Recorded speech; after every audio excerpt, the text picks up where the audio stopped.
Taste the Daily.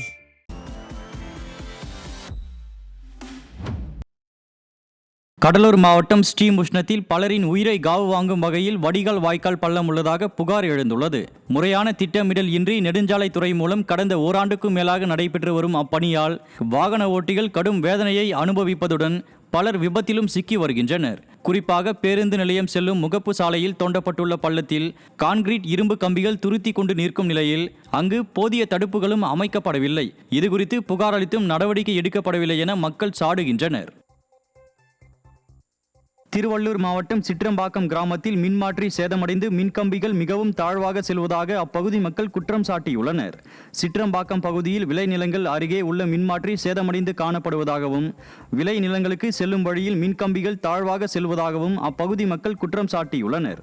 இதுகுறித்து பலமுறை அதிகாரிகளிடம் புகார் அளித்தும் இதுவரை நடவடிக்கை எடுக்கவில்லை என அப்பகுதி மக்கள் வேதனை தெரிவித்துள்ளனர். விடியாத திமுக அரசின் மின்துறையின் அலட்சியத்தால் பொதுமக்களின் உயிருக்கு பாதுகாப்பில்லாத அவல நிலை ஏற்பட்டுள்ளதாக பொதுமக்கள் குற்றம் சாட்டியுள்ளனர்.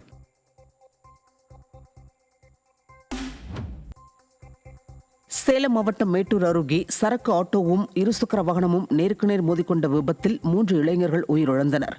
பாப்பாத்தி காட்டுவளவு பகுதியில் சரக்கு ஆட்டோ மீது இருசக்கர வாகனம் மோதி விபத்திற்குள்ளானதில் இருசக்கர வாகனத்தில் பயணித்த ராமகவுண்டனூர் பகுதியைச் சேர்ந்த 2 உட்பட 3 பேர் உயிரிழந்த நிலையில் ஆட்டோவில் பயணித்தவருக்கு காலில் எலும்பு முறிவு ஏற்பட்டது.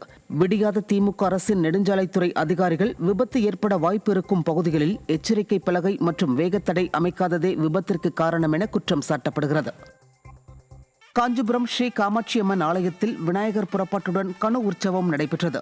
பெண்கள் தங்கள் சகோதரர்களின் நலனுக்காகவும் குடும்ப ஒற்றுமைக்காகவும் வேண்டி கணுப்பிடி வைத்து காமாட்சியம்மன் ஆலயத்தில் வழிபடுவது வழக்கம். காமாட்சியம்மனுக்கு விசேஷ அலங்காரங்கள் செய்யப்பட்டு தீர்த்தவாரி மற்றும் சிறப்பு பூஜைகள் நடைபெற்றது.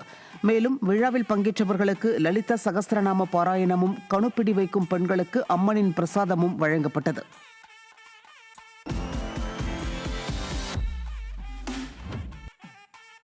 சென்னையில் பொதுமக்களிடம் வசூல் வேட்டை நடத்தியதை வீடியோ எடுத்த விவகாரத்தில் 2 காவலர்களை சென்னை மாநகர காவல்துறை பணியிடை நீக்கம் செய்திருப்பது அதிர்ச்சியை ஏற்படுத்தியுள்ளது.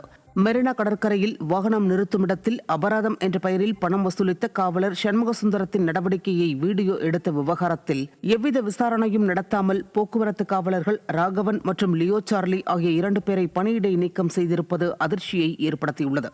மேலும் போக்குவரத்து காவலர்களை தாக்கிய காவலர் சண்முகசுந்தரத்தை காப்பாற்றும் வகையில் கண்ட்ரோல் ரூம் பிரிவுக்கு பணியிடை மாற்றம் செய்துள்ளனர். சென்னை மாநகர காவல்துறை ஒருதலை பட்சமாக செயல்படுவதாக பொதுமக்கள் குற்றம் சாட்டியுள்ளனர்.